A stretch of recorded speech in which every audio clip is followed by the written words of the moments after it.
दीनदयाल उपाध्याय जी की पुण्यतिथि है। हम सब जानते हैं कि भारतीय राजनीति के वह शिखर पुरुष थे और हमारे भारतीय जनसंघ के संस्थापक सदस्य भी थे। लंबे समय महामंत्री रहे, बाद में वो अध्यक्ष बने।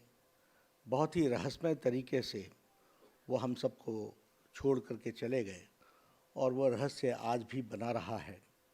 लेकिन उन्होंने बहुत ही कम अवधि में भारतीय जनसंघ को जो गति दी, ताकत दी, उससे हम लोग प्रेरणा लेकर के आज अभी जो भारतीय जनता पार्टी का विशाल स्वरूप और दुनिया की सबसे बड़ी पार्टी बनी है और विचारधारा को लेकर के चल रही है, उसके मूल में पंडित दीनदयाल उपाध्याय जी का दिया हुआ मंत्र है, दृष्टि है, जिसको हम सब लोग लेकर के चल रहे हैं। जहाँ तक उनके खुद का व्यक्तित्व का सवाल था, हम सब जानते हैं कि बहुत कम लोग होते हैं जिनमें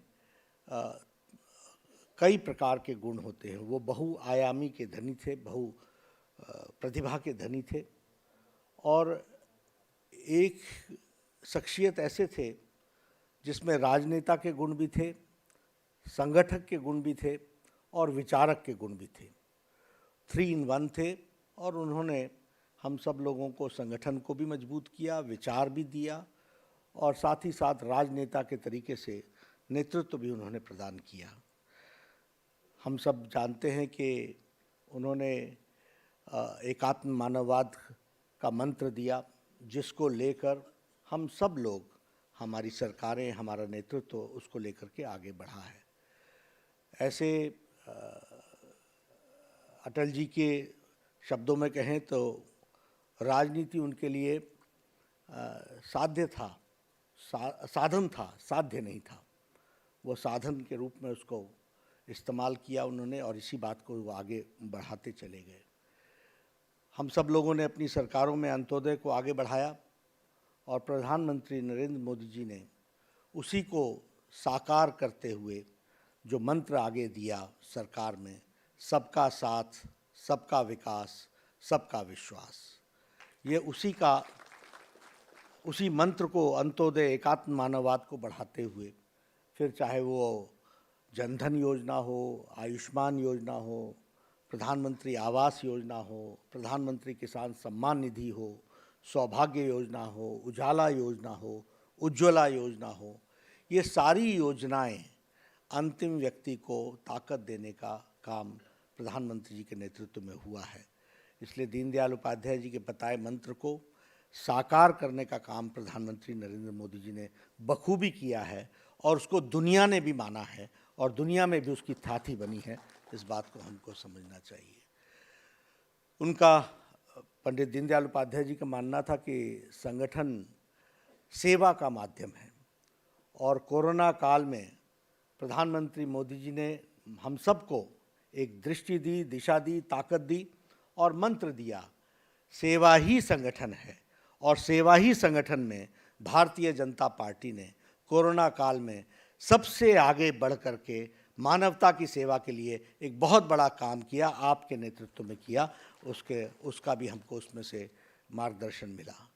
आपने जिस तरीके से कोरोना संक्रमण को, पेंडेमिक को सामने से लीड किया है और जिस तरीके से 130 करोड़ जनता के मन में विश्वास बैठाते हुए भारत देश को कहीं भी, जब बड़े बड़े देश, शक्तिशाली देश अपने आप को असहाय महसूस कर रहे थे, हमारे से अच्छी स्वास्थ्य सेवाएं होने के बावजूद भी उनकी स्वास्थ्य सेवाएं लड़खड़ा गईं, तब आपने भारत देश के 130 करोड़ देश को फ्रंट से लीड करके दुनिया में स्थापित किया कि किस तरीके से हम आगे बढ़ सकते हैं। और आज ये गौरव प्रदान किया कि वैक्सीनेशन में हम दुनिया का सबसे बड़ा कार्यक्रम ले रहे हैं और इसके साथ साथ 130 करोड़ देश ही नहीं, 15 से 16 देशों को अभी तक हम वैक्सीन दे चुके हैं और भी जहां उनकी डिमांड हो रही है उसको भी पूरा कर रहे हैं। तो ये मानवता की दृष्टि से अपने देश की आवश्यकता को पूरा करना और अन्य देशों की भी आवश्यकता को पूरा करना, ये आपके नेतृत्व में हुआ है। और ये सब का हम सबको जो प्रेरणा, मंत्र, अंत्योदय, एकात्म मानववाद, उसी प्रेरणा को प्रधानमंत्री जी ने साकार किया है। आज वो हमारे बीच में हैं, हम सबको उनका मार्गदर्शन इस पुण्यतिथि में मिलेगा। मैं प्रधानमंत्री जी को विश्वास दिलाता हूँ कि आज समर्पण दिवस पर जो हम सारे देश में सभी इकाइयों में मनाते हैं, वो हम उसमें जो आपका मार्गदर्शन मिलेगा उसको लेकर के हम आगे कार्यक्रम भी लेंगे और पंडित दीनदयाल उपाध्याय जी के रास्ते पर चलते हुए सरकार के माध्यम से जो गरीबों की सेवा हो रही है, जो महिलाओं की सेवा हो रही है, जो किसानों की सेवा हो रही है, जो मजदूरों की सेवा हो रही है, जो आत्मनिर्भर भारत में आत्मविश्वास के साथ आपके नेतृत्व में भारत बढ़ा है आगे, उसको हम आगे बढ़ाने में पार्टी का भी एक एक कार्यकर्ता पूरी ताकत के साथ लगेगा। यही आपको विश्वास दिलाता हूँ और मैं निवेदन करूँगा आपसे कि आपका हम सबको मार्गदर्शन मिले। इसके पहले एक एकल गीत होगा और एकल गीत के पश्चात फिर प्रधानमंत्री जी का हम सबको मार्गदर्शन मिलेगा।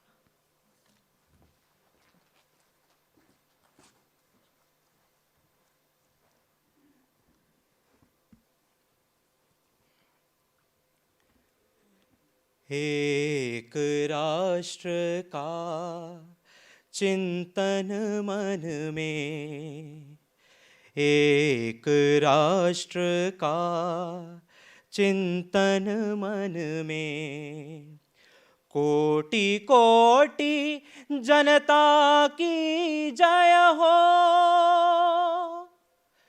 भारत जननी एक हृदय हो, भारत जननी एक हृदय हो, एक राष्ट्र का चिंतन मन में, कोटि कोटि जनता की जय हो। भारत जननी एक हृदय हो, भारत जननी एक हृदय हो। स्नेह सिक्त मानस की वाणी, गूंजे गिरा यही कल्याणी। चिर उदार भारत की संस्कृति, सदा भय हो सदा जय हो। भारत जननी एक हृदय हो, भारत जननी एक हृदय हो। मिटे विषमता सर से समता, रहे मूल में मीठी ममता। तमस कालिमा को विदीर्ण कर, जन जन का पथ ज्योतिर्मय हो। भारत जननी एक हृदय हो, भारत जननी एक हृदय हो। एक राष्ट्र का चिंतन मन में, कोटि कोटि जनता की जय हो। भारत जननी एक हृदय हो। अनेक धर्म भाषा विभिन्न स्वर, एक राग अंतर में सज कर। झंकृत करे हृदय तंत्री को, स्नेह भाव प्राणों में लय हो। भारत जननी एक हृदय हो, भारत जननी एक हृदय हो। भारत जननी एक हृदय हो।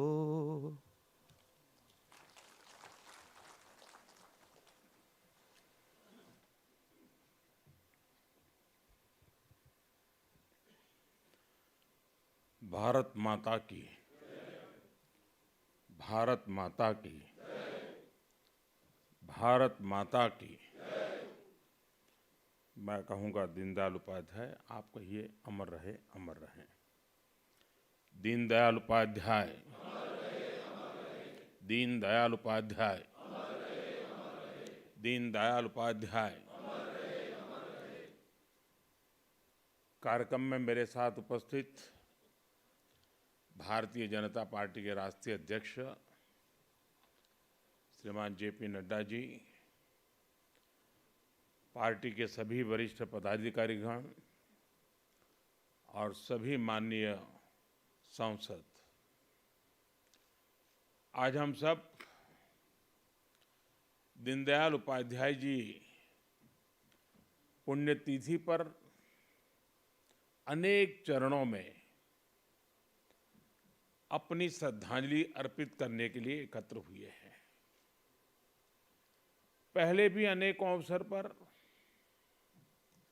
हमें दीनदयाल जी से जुड़े कार्यक्रमों में शामिल होने का, अपने विचार रखने का और अपने वरिष्ठ जनों से विचार सुनने का अवसर मिलता रहा है। यहां पर तो सभी लोग उस विचार परिवार के सदस्य हैं। दीनदयाल जी जिसके मुखिया की तरह एक प्रेरणा की तरह अविरत रूप से हमें प्रेरणा देते रहे हैं। आप सबने दीनदयाल जी को पढ़ा भी है और उन्हीं के आदर्शों से अपने जीवन को गढ़ा भी है। और इसलिए आप सब उनके विचारों से, उनके समर्पण से भली भांति परिचित है। मेरा अनुभव है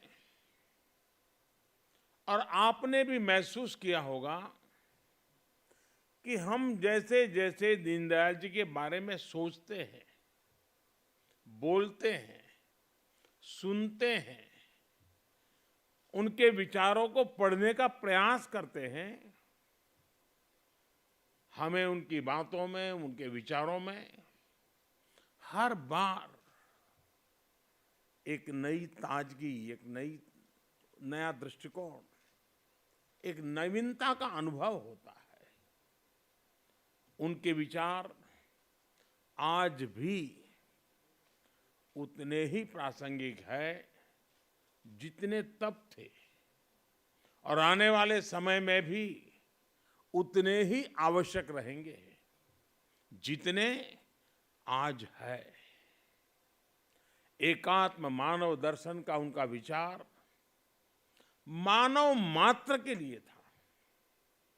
इसलिए जहां भी मानवता की सेवा का प्रश्न होगा, मानवता के कल्याण की बात होगी, दीनदयाल जी का एकात्म मानव दर्शन प्रासंगिक रहेगा ही रहेगा। एकात्म मानव दर्शन में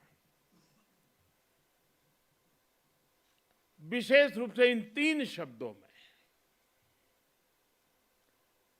व्यष्टि से समष्टि की यात्रा व्यक्त होती है,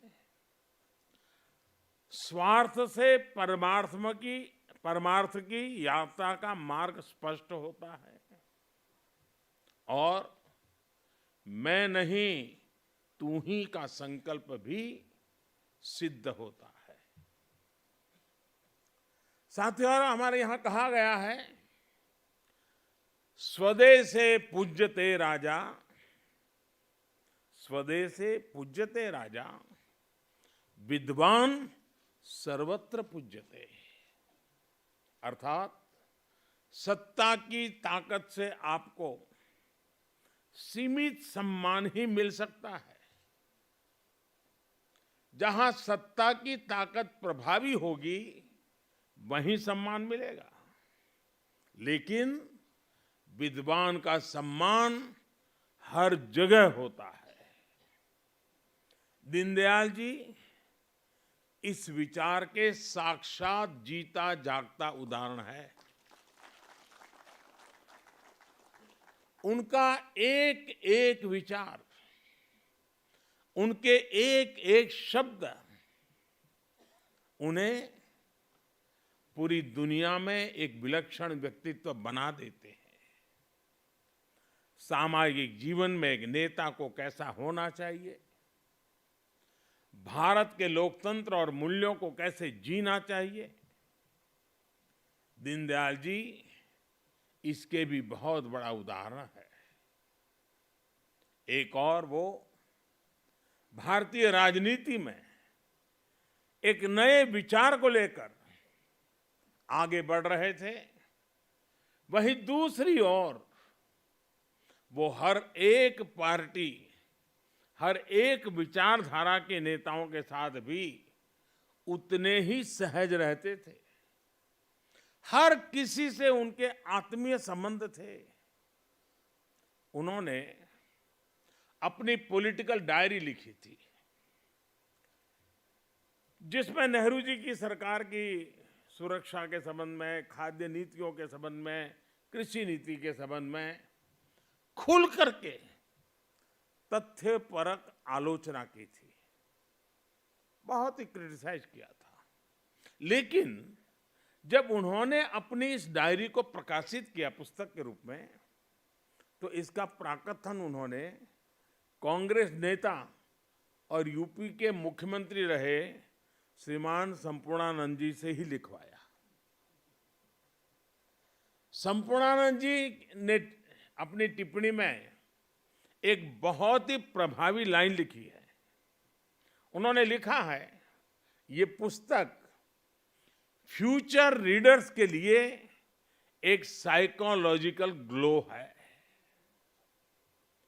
आज दुनिया देख रही है कि इस महापुरुष के विचारों का ये ग्लो कैसे पूरे भारत में अपनी चमक बिखेर रहा है।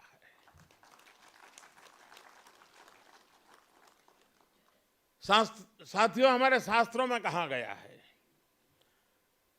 स्वदेशो भुवनम त्रयम, स्वदेशो भुवनम त्रयम, अर्थात अपना देश ही हमारे लिए सब कुछ है, तीनों लोकों के बराबर है। जब हमारा देश समर्थ होगा तभी तो हम दुनिया की सेवा कर पाएंगे, एकात्म मानव दर्शन को सार्थक कर पाएंगे। दीनदयाल उपाध्याय जी भी यही कहते थे। उन्होंने एक स्थान पे लिखा था, एक सबल राष्ट्र ही विश्व को योगदान दे सकता है।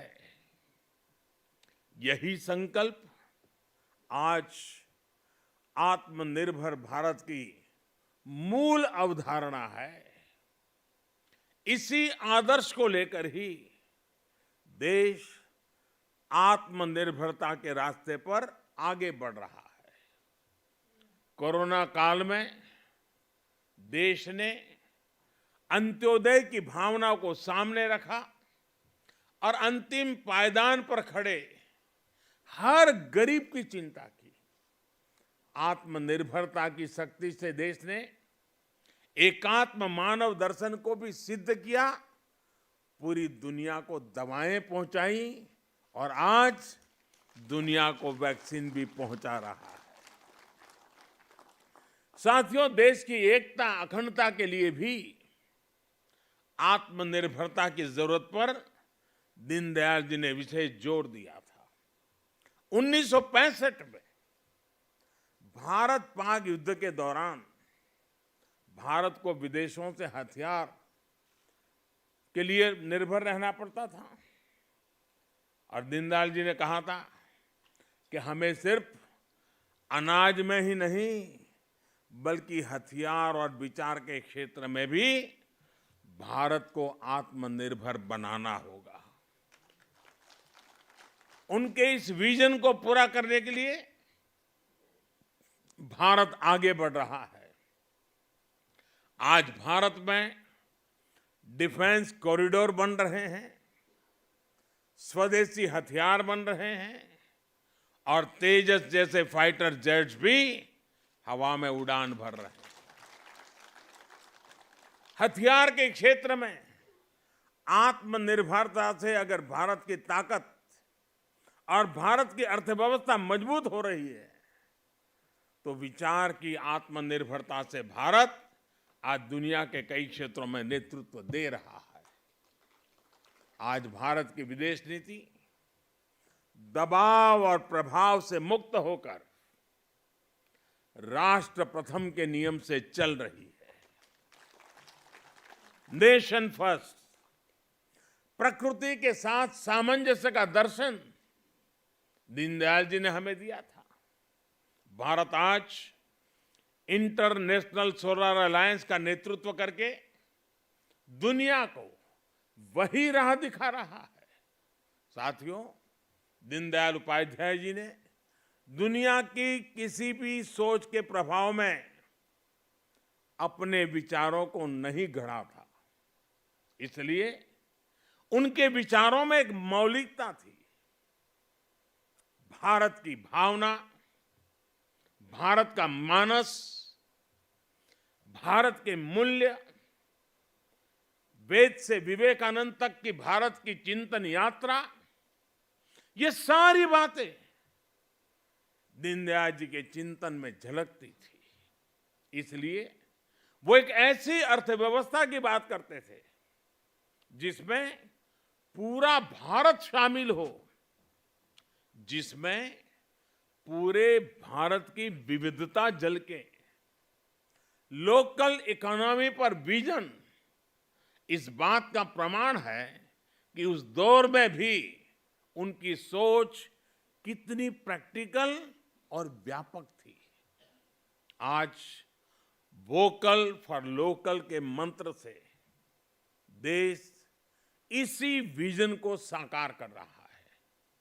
आज आत्मनिर्भर भारत अभियान देश के गांव, गरीब, किसान, मजदूर और मध्यम वर्ग के भविष्य का निर्माण का एक माध्यम बन रहा है। आखिरी पायदान पर खड़े व्यक्ति का भी जीवन स्तर कैसे सुधरे, ईज ऑफ लिविंग कैसे बढ़े, इसके प्रयास आज सिद्ध होते दिख रहे हैं। उज्ज्वला योजना, जनधन खाते, किसान सम्मान निधि, हर घर में शौचालय, हर गरीब को मकान, आज देश एक एक कदम आगे बढ़ते हुए इसको सिद्ध करता हुआ गौरव के साथ विकास की राह पर चल पड़ा है। इंफ्रास्ट्रक्चर की दिशा में हो रहा बड़ा बदलाव भी सामान्य मानवीय के जीवन को सरल बनाएगा, देश को एक नई भव्य और आधुनिक पहचान देगा। साथियों, आज जब देश में इतने सकारात्मक बदलाव हो रहे हैं, पूरी दुनिया में भारत का कद बढ़ रहा है, तो कौन भारतीय होगा, कौन इस मां का लाल होगा जिसको गौरव न होता हो, उसका सीना चौड़ा न होता हो, उसका माथा ऊंचा न होता हो। आज विश्व भर में फैला हुआ भारतीय समुदाय जिस गर्व के साथ जी रहा है, उसका कारण भारत में हो रही गतिविधि है। हमें गर्व होता है कि हम अपने महापुरुषों के सपनों को पूरा कर रहे हैं। हमें गर्व है कि हमारी विचारधारा देशभक्ति को ही अपना सब कुछ मानती है। हमारी विचारधारा देशभक्ति से शुरू होती है, हमारी विचारधारा देशभक्ति से प्रेरित होती है, हमारी विचारधारा देश हित के लिए होती है।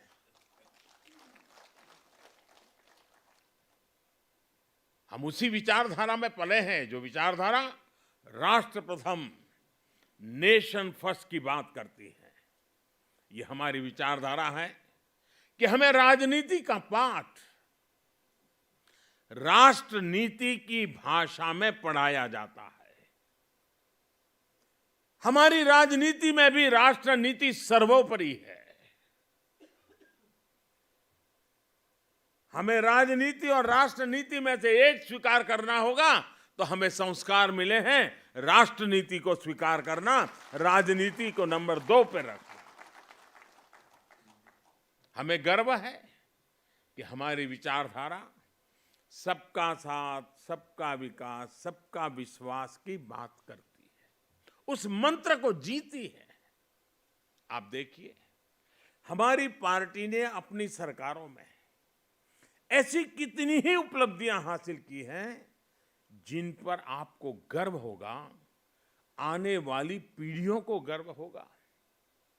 जो निर्णय देश में बहुत कठिन माने जाते थे, राजनीतिक रूप से मुश्किल माने जाते थे, हमने वो निर्णय लिए और सबको साथ लेकर लिए।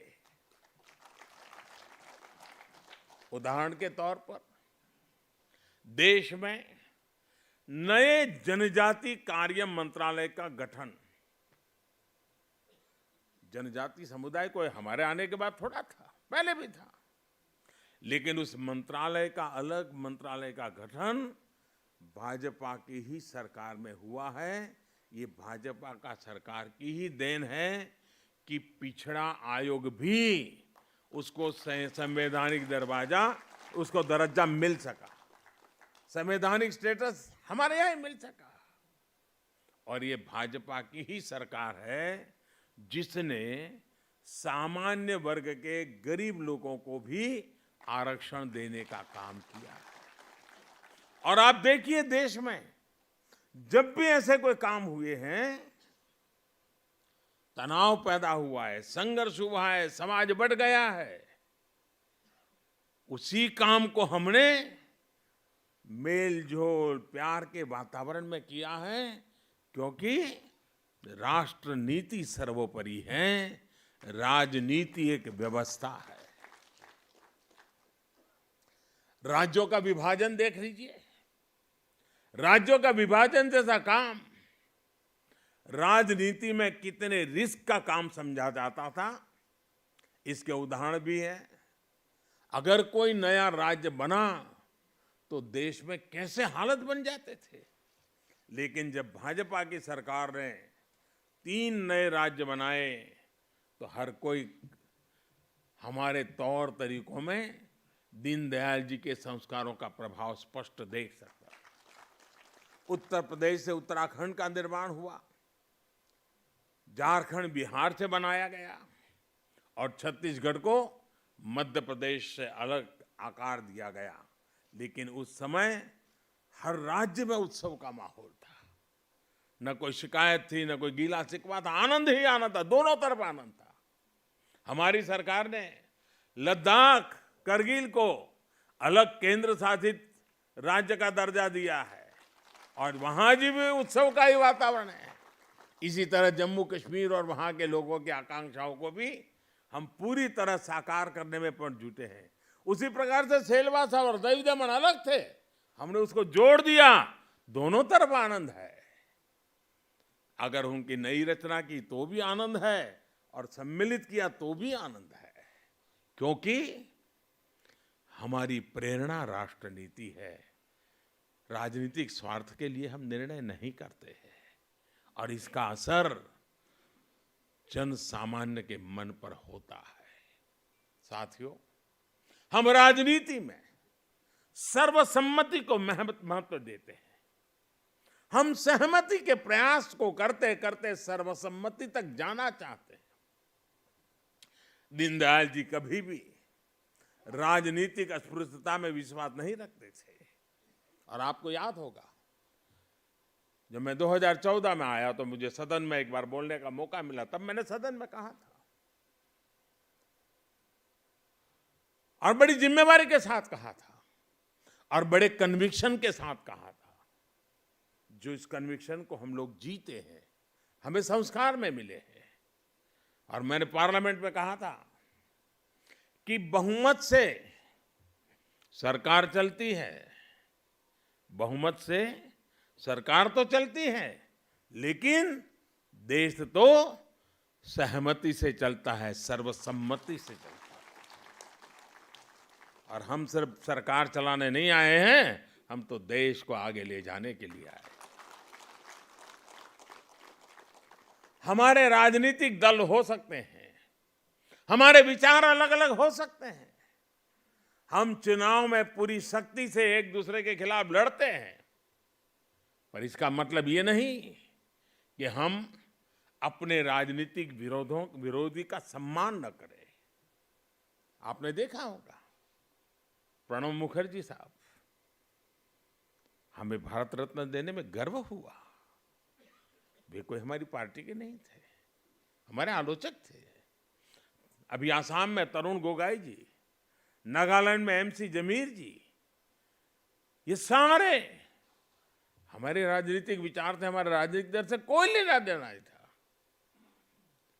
न ही हमारी पार्टी का हिस्सा थे, न हमारे गठबंधन का हिस्सा थे, लेकिन राष्ट्र के प्रति उनके योगदान का सम्मान करना हमारा कर्तव्य। हमने पद्मश्री दिया, पद्म भूषण दिया। राजनीतिक अस्पृश्यता का विचार हमारा संस्कार नहीं है। आज देश भी इस विचार को, अस्पृश्यता के विचार को अब देश अस्वीकार कर चुका है।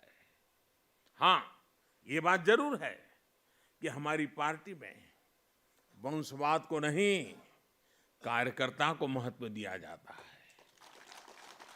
इसलिए आज देश हमसे जुड़ रहा है और हमारे कार्यकर्ता भी हर देशवासी को अपना परिवार मानते हैं।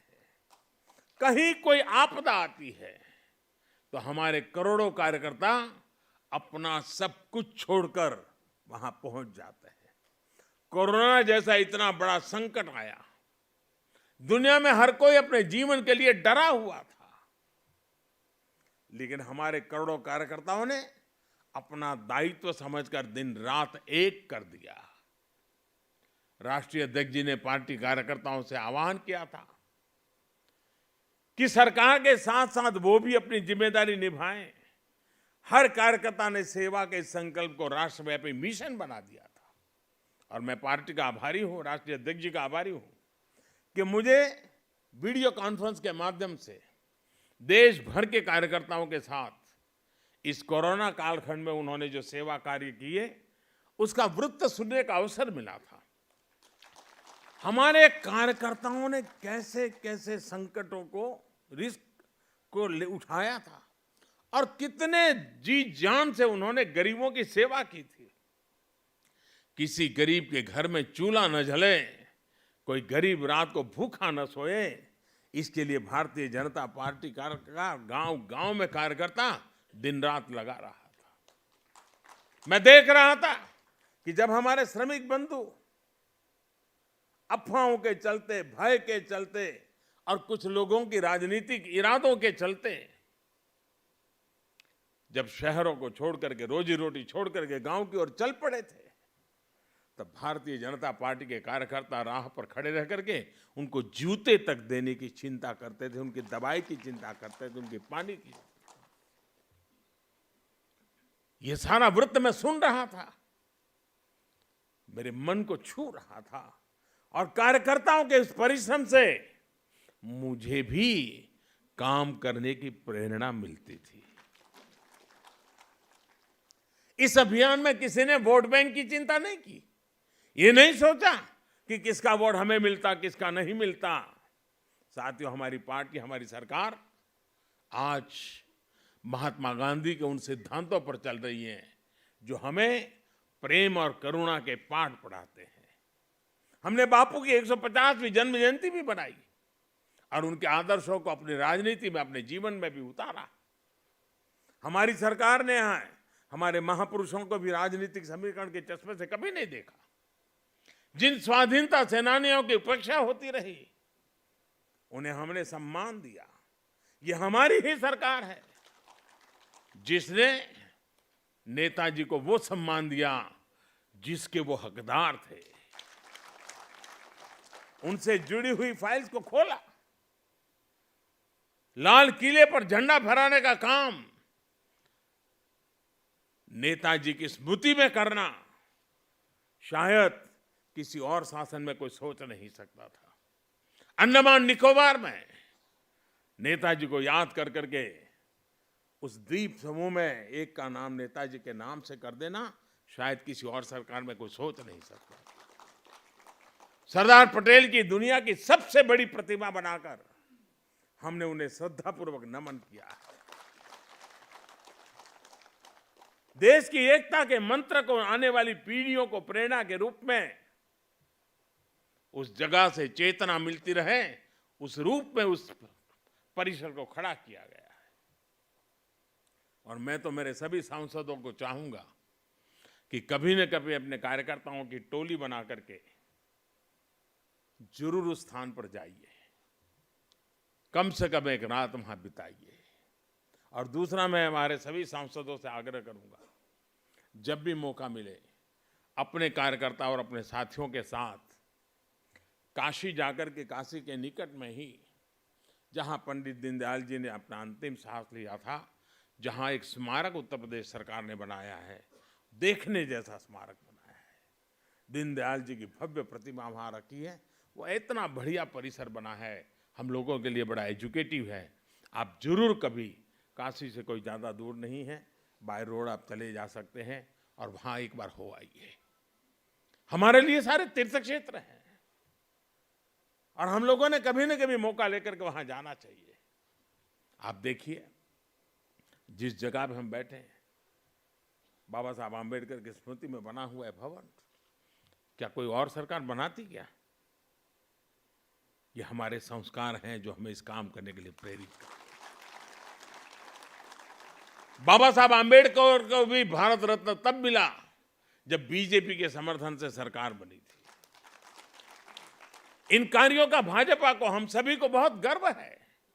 साथियों, अगले महीनों में 5 राज्यों में चुनाव भी आने वाला है। हम सभी कार्यकर्ताओं को राष्ट्रीय अध्यक्ष जी के नेतृत्व में अपनी सकारात्मक सोच और परिश्रम के आधार पर जनता के बीच में जाना है। जनता इन 6 सालों में हमारी नीतियों को भी देख चुकी है और सबसे बड़ी ताकत हमारी जो है, देश ने हमारी नीयत को भी देखा है, परखा है और पुरस्कार भी दिया है। हमें उसी विश्वास को लेकर के आगे बढ़ना है। राष्ट्रीय अध्यक्ष जी के नेतृत्व में हम जरूर सफलता पाएंगे। साथियों, हमने देखा है कि पिछले कुछ सालों में टेक्नोलॉजी का यूज करके हम बहुत बड़े स्केल पर लोगों के जीवन में परिवर्तन लाने में सफल हुए हैं। गरीब, कम पढ़ा लिखा व्यक्ति टेक्नोलॉजी को यूज नहीं कर पाएगा, ऐसे सारे मिथक को तोड़कर आज देश रिकॉर्ड स्तर पर डिजिटल लेन देन कर रहा है। आज देश में हर महीने 4 लाख करोड़ रुपए से भी ज्यादा का लेन देन यूपीआई के माध्यम से हो रहा है। मोबाइल फोन से वो खरीद बिक्री कर रहा है, पैसे लेना देना कर रहा है। डिजिटल लेन देन करना अब लोगों के व्यवहार का हिस्सा बनता जा रहा है। टेक्नोलॉजी के बेहतर इस्तेमाल की वजह से अब गरीब से गरीब व्यक्ति अपना हक बिना किसी भ्रष्टाचार के पा रहा है। पहले कितनी ही योजनाओं का पैसा गरीब तक पहुंच ही नहीं पाता था। आज उसके हक का वही पैसा सीधे उसके बैंक खाते में ट्रांसफर किया जा रहा है। कितनी ही योजनाएं ऐसी थी जिसमें लाभार्थियों की सही पहचान नहीं हो पाती थी। जो अपात्र होते थे वो इसका फायदा उठा लेते थे। लेकिन अब टेक्नोलॉजी की वजह से वो सारी पुरानी अवस्थाएं बदल गई हैं। करोड़ों से नाम जो सिर्फ कागजों में थे, जो किसी गरीब का हक उस तक पहुंचने नहीं देते थे, उन नामों को हटाया जा चुका है। आज 1,80,000 करोड़ रुपए से अधिक गलत हाथों में जाने से पैसा बच रहा है। टेक्नोलॉजी का बेहतर इस्तेमाल आपको अपने क्षेत्र के लोगों के साथ कनेक्ट करने में बहुत मदद कर सकता है। इसके लिए एक अहम माध्यम नमो ऐप भी है। नमो ऐप पर जो टूल्स हैं वो आपको जनता जनार्दन से संवाद में सहायता कर सकते हैं। मैं चाहता हूं मेरे सभी सांसदों के लिए ये हथियार बहुत काम आए। आप थोड़ा समय दीजिए उसके साथ, आप देखिए उसमें इतनी चीजें हैं जो आपके क्षेत्र के लोगों से संपर्क बनाने के लिए वो एक बहुत बड़ा साधन, बहुत बड़ा हथियार, बहुत बड़ा माध्यम आपके टेलीफोन में उपलब्ध, आपके मोबाइल फोन में उपलब्ध है। आप उसका फायदा उठाइए। और उसकी अच्छी एक बड़ी ताकत ये है कि ये टू वे कम्युनिकेशन का भी बहुत अच्छा प्लेटफॉर्म है। आप अपने कार्यकर्ताओं के साथ छोटी मोटी मीटिंग आराम से कर सकते हैं। उसके ऊपर आप लोगों तक अपनी बात पहुंचा सकते हैं और लोग भी उतनी ही आसानी से अपनी बात आप तक पहुंचा सकते हैं। साथियों, आजादी के 75 वर्ष का अवसर आज हमारे एकदम सामने खड़ा है। आत्मनिर्भर भारत को लेकर आज पूरे देश में एक चेतना जगी है।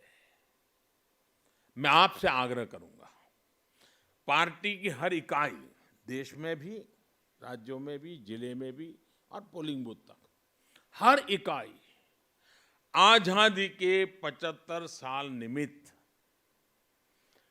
कम से कम 75 ऐसे कोई न कोई काम हम करेंगे। कर सकते हैं क्या? कम से कम 75 काम के साथ हम जुड़ेंगे। भले 1 साल लगे, 1.5 साल लगे, लेकिन हम करेंगे। हम उन 75 कामों को आइडेंटिफाई करें। आजादी के 75 साल के निमित्त इस काम को अवश्य करें और उसका हिसाब किताब रखें। देश के सामान्य मानवी से जुड़ने का हम प्रयास करें। आजादी के 75 साल सिर्फ रंगाराग कार्यक्रम के समाप्त नहीं होना चाहिए। जन मन के साथ जुड़ने का एक बहुत बड़ा अवसर होना चाहिए। नई पीढ़ी को राष्ट्र के लिए प्रेरणा देने की एक ताकत के रूप में परिवर्तित होना चाहिए। और इसलिए भारतीय जनता पार्टी के हर कार्यकर्ता, जिसके लिए राष्ट्र नीति ही प्रेरणा है, इसके लिए आजादी का 75 का वर्ष ये भी अपने आप में एक बहुत बड़ी प्रेरणा है। साथियों, वोकल फॉर लोकल, आत्मनिर्भर भारत, मैं सभी मेरे एमपी साथियों से आग्रह करता हूं, मेरे सांसद साथियों से आग्रह करता हूं, मैं भारतीय जनता पार्टी के कार्यकर्ताओं से आग्रह कर रहा हूं।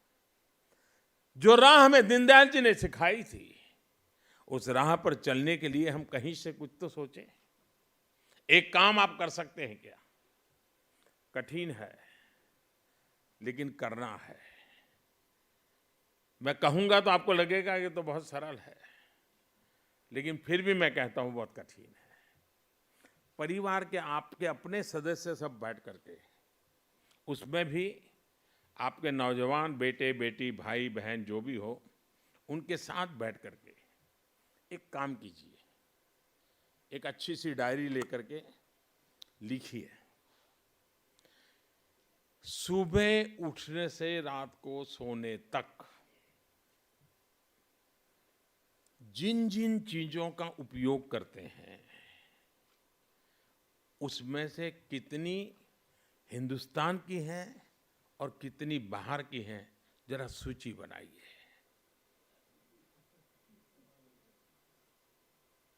मैं बिल्कुल कहता हूं, आप खुद जब सूची बनाएंगे आप चौंक जाएंगे, आप डर जाएंगे। हमें पता ही नहीं है बिना कारण जो चीज हमारे देश में उपलब्ध है, जो चीज हमारे देश के लोग बनाते हैं, मेहनत का श्लोक बनाते हैं, वे भी चीजें जाने अनजाने में हमारे जीवन में घुस गई है। अगर देश की मिट्टी की सुगंध जिसमें न हो, देश के मजदूर का पसीना जिसमें न हो, ऐसी चीजों से मुक्ति पानी चाहिए कि नहीं पानी चाहिए? ये जिम्मा हमें लेना चाहिए कि नहीं लेना चाहिए? मैं ये नहीं कह रहा हूं कि भाई आपके पास कोई घड़ी है, कोई चश्मा है तो फेंक दो। मैं ये बात का विचार का पक्ष का नहीं हूं, लेकिन सोचिए तो, बिना कारण चीजें घुस गई है जी। 80% तो चीजें वो होगी जब लिखोगे तो अच्छा मैं ये भी चीज बाहर की उपयोग कर रहा हूं, अरे रे कैसी गलती कर दी, आपका भी मन उठ जाएगा जी। आप देखिए देश को और जब हम अपने से शुरू करेंगे तो कन्विक्शन के साथ हम औरों को भी कह पाएंगे, और इसमें गर्व अनुभव कीजिए दोस्तों। और मैंने देखा है कि जब मैं वोकल फॉर लोकल की बात कर रहा हूं तो ज्यादातर लोग क्या करते हैं, देखिए दिए हम लोकल, नहीं भाई, दिवाली के दिए से बात पूरी नहीं हो जाती है। वो तो हमारे मन के अंधेरे को दूर करने के लिए एक छोटी सी शुरुआत है। हमें जरा व्यापक रूप से होना चाहिए।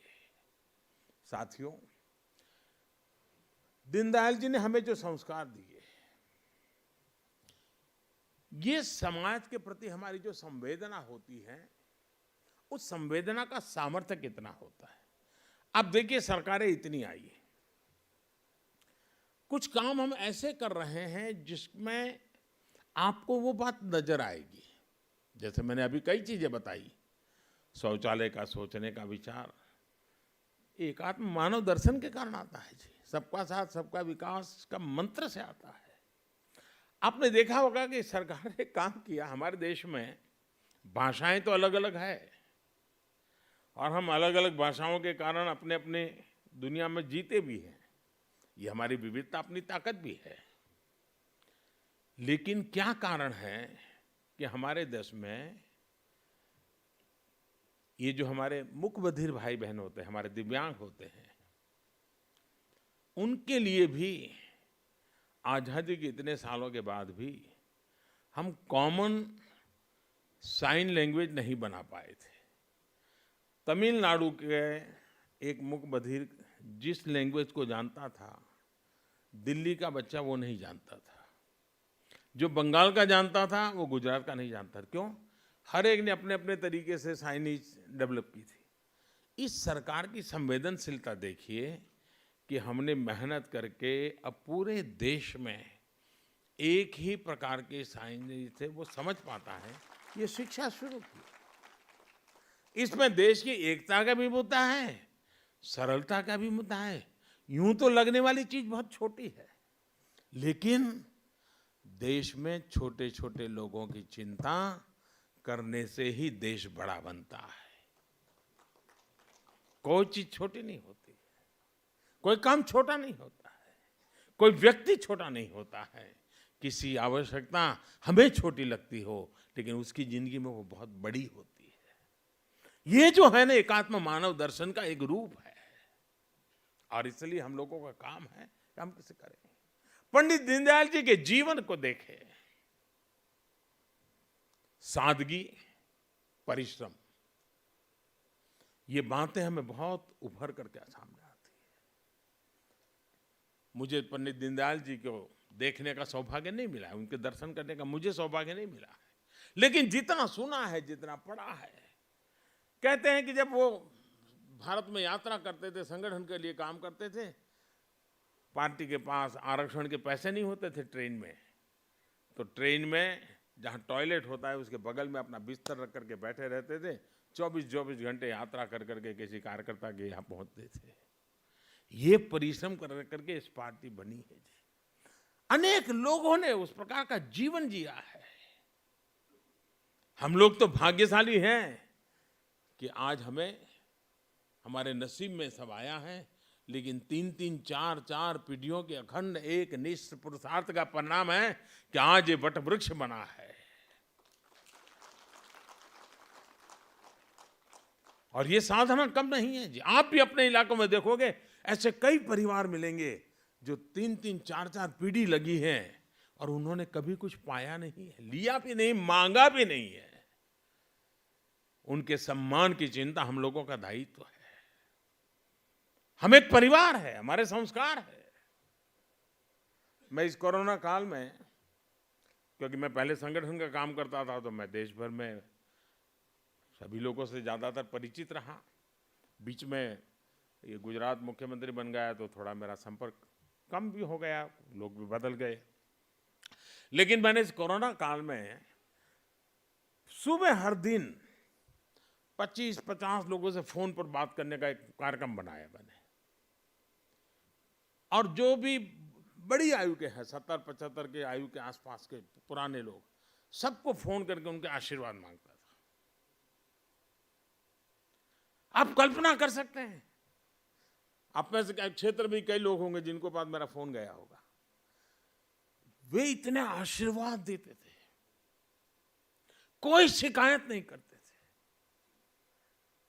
फोन आया तो फिर ज्यादातर देख कहता, अरे भाई मोदी जी इतना काम है आपके पास, आप काहे को मेरी इतनी चिंता करते हो, अरे हम कर लेंगे। कि ये परिवार भाव, ये अपने आप में एक बहुत बड़ी ताकत होता है जी। हमने इसे कभी नहीं भूलना चाहिए। आप देखिए दीनदयाल जी के पास क्या था, कुछ नहीं था जी। वे अनिकेत थे, वे अकिंचन थे, न घर था न धन था, लेकिन हमारे दिलों में आज भी है। साथियों, ऐसी प्रेरक व्यक्तित्व, ऐसे प्रेरक विचार, ऐसी परंपरा की विरासत हमारे पास जब हो, तब हमें राष्ट्र सेवा के हमारे संकल्पों से कोई विचलित नहीं कर सकता है, कोई हमें विमुख नहीं कर सकता है। साथियों, एक राष्ट्र जब किसी लक्ष्य को लेकर के आगे बढ़ता है तो उस लक्ष्य के प्राप्ति की जो प्रक्रिया है उसमें व्यक्ति निर्माण का कार्य होता है। उस लक्ष्य के प्रति उत्साहित, समर्पित, संकल्पित लोग देश के लिए तो मूल्यवान होते ही हैं, वो किसी भी संगठन के लिए भी उतने ही मूल्यवान होते हैं। इसलिए एक संगठन के रूप में हमारे सामने अवसर हैं कि इस प्रक्रिया में हमें ऐसे कई नए लोग, खासकर युवा साथी मिलेंगे, जिनके स्वभाव में देश के लिए कुछ करना, देशवासियों के प्रति प्रेम, ये सब सहज रूप से होगा। अलग अलग क्षेत्रों से ऐसे लोगों को भाजपा से जोड़ना, यह भी हमारी प्राथमिकता होनी चाहिए। हमें हमारा परिवार का विस्तार करना चाहिए। हिंदुस्तान की सीमाएं उतनी ही भाजपा की सीमाएं होनी चाहिए। हमारे संगठन के क्वांटिटेटिव और क्वालिटेटिव विस्तार को भी यह अवसर है। और इसलिए मैं चाहूंगा कि हमें इसमें कहीं कमी नहीं है। एक और बात भी मैं कहना चाहूंगा, हमें अपने विचारों को व्यापक बनाने का प्रयास भी लगातार करते रहना चाहिए। इसके लिए दीनदयाल जी हमेशा अध्ययन पर विशेष जोर देते थे। आप सभी अध्ययन के लिए जरूर समय निकालें, आप संसद के संसाधनों का प्रयोग करें और भी जैसी रुचि हो वैसे विषयों से भी जुड़े। दीनदयाल जी को पढ़ने समझने के लिए भी आप समय निकालें। इसी तरह आप बाबा साहब आम्बेडकर को, डॉक्टर श्यामा प्रसाद मुखर्जी को, नेताजी सुभाष चंद्र बोस को, इन सबको जरूर पढ़ें। इससे आपके राजनीतिक जीवन में एक नई दिशा मिलेगी, आप एक अलग छाप छोड़ पाएंगे। मुझे विश्वास है कि हम सब दीनदयाल जी के इन आदर्शों को लेकर के आगे बढ़ेंगे। दीनदयाल जी का अंत्योदय का जो सपना था, वो 21वीं सदी में एक नए भारत के निर्माण के साथ पूरा होगा। मेरे साथियों, देश की हमसे बहुत अपेक्षाएं हैं। उन अपेक्षाओं को पूरा करने के लिए हमें अपनी तरफ नहीं देखना है, आखिरी छोर पर जो इंसान बैठा है, जो परिवार बैठा है, उसकी तरफ देखना है। अगर हम उसको मन में रख करके काम करेंगे, न कभी थकान आएगी, न विराम का मन करेगा, न कोई मोह में उस दिशा में खींच करके ले जाएगा। हम विरक्त भाव से, तन मन धन से उसकी सेवा का आनंद ले पाएंगे। इसी एक भाव के साथ जब हम आगे बढ़ना चाहते हैं, तो आखिर में एक पंक्ति दोहरा करके पंडित दीनदयाल उपाध्याय जी को आदरपूर्वक श्रद्धांजलि देते हुए, आप सबको अनेक अनेक शुभकामनाएं देते हुए मैं यही कहना चाहूंगा, राष्ट्रभक्ति ले हृदय में, राष्ट्रभक्ति ले हृदय में, हो खड़ा यदि देश सारा। राष्ट्रभक्ति ले हृदय में, हो खड़ा यदि देश सारा, संकटों पर मात कर, संकटों पर मात कर, यह राष्ट्र विजयी हो हमारा, यह राष्ट्र विजयी हो हमारा। बहुत बहुत धन्यवाद।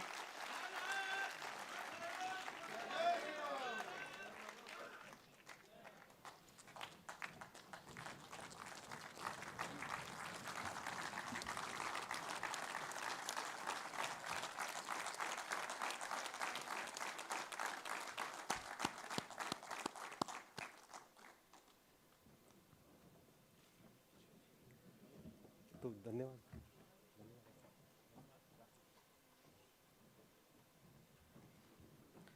आदरणीय प्रधानमंत्री जी, आपके विचारपूर्ण और प्रेरणादायी संबोधन ने आज हम सभी सांसदों को आपके इस वाक्य को हमेशा स्मरण रखने के लिए मजबूर किया है, जो आपने कहा है कि हमारी राजनीति देशभक्ति से शुरू होती है, देशभक्ति से प्रेरित होती है और देश हित के उद्देश्य के लिए समर्पित होती है।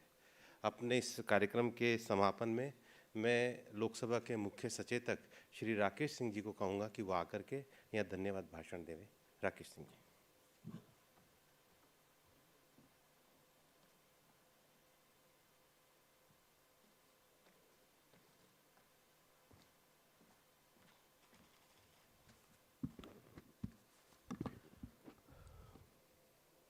पंडित दीनदयाल उपाध्याय जी की 53वीं पुण्यतिथि के अवसर पर मंच पर विराजमान है वैश्विक नेता, हमारे यशस्वी प्रधानमंत्री, हमारे प्रेरणा पुरुष श्रद्धेय प्रधानमंत्री माननीय मोदी जी। मंच पर विराजमान है विश्व की सबसे बड़ी पार्टी भारतीय जनता पार्टी के राष्ट्रीय अध्यक्ष सम्मानीय जगत प्रकाश नड्डा जी। पंडित दीनदयाल उपाध्याय जी ने राष्ट्र की जिस चिति और उसके उदीयमान होने पर राष्ट्र के विराट की संकल्पना की थी, हमें गर्व है कि हमारे यशस्वी प्रधानमंत्री ने उसे आत्मसात करते हुए राष्ट्र की चिति को जागृत किया और उसी का परिणाम है कि विश्व के पटल पर आज भारत के विराट स्वरूप के दर्शन हो रहे हैं, भारत का डंका बज रहा है। हम सभी यशस्वी प्रधानमंत्री जी का आभार प्रकट इसलिए भी करना चाहेंगे कि पंडित दीनदयाल उपाध्याय जी के विचार प्रवाह को जिस सरलता के साथ में उन्होंने आशीर्वाद स्वरूप आज हमें सौंपा है, हम सबके सामने रखा है, वो जीवन भर हम सबके लिए स्मरणीय रहेगा। मैं इस मंच से उनके प्रति आभार प्रकट करता हूँ, उनका अभिनंदन करता हूँ। मैं अभिनंदन करता हूँ भारतीय जनता पार्टी के राष्ट्रीय अध्यक्ष जो पंडित दीनदयाल उपाध्याय जी के दिखाए हुए मार्ग पर भारतीय जनता पार्टी के एक एक कार्यकर्ता को लेकर आगे बढ़ रहे हैं, अंत्योदय के उस लक्ष्य की तरफ जहां हम सभी को जाना है। उन्होंने आज अपनी प्रस्तावना में भी हमें मार्गदर्शन देते हुए उस तरफ आगे बढ़ने के लिए कहा है। उनका भी मैं अभिनंदन करता हूं, उनके प्रति भी आभार प्रकट करता हूं। यहां उपस्थित भारतीय जनता पार्टी के हमारे सभी सम्मानीय केंद्रीय पदाधिकारीगण और भारतीय जनता पार्टी के सभी माननीय सांसद गणों का भी मैं अभिनंदन करता हूं, आभार प्रकट करता हूं। आभार करता हूं इस भवन को देने के लिए उस संस्था का और आज के इस कार्यक्रम से जुड़े हुए उस प्रत्येक व्यक्ति का जिसका योगदान आज के इस कार्यक्रम में है। मीडिया के मित्रों का भी मैं आभार प्रकट करता हूं। बहुत बहुत धन्यवाद। भारत माता की जय।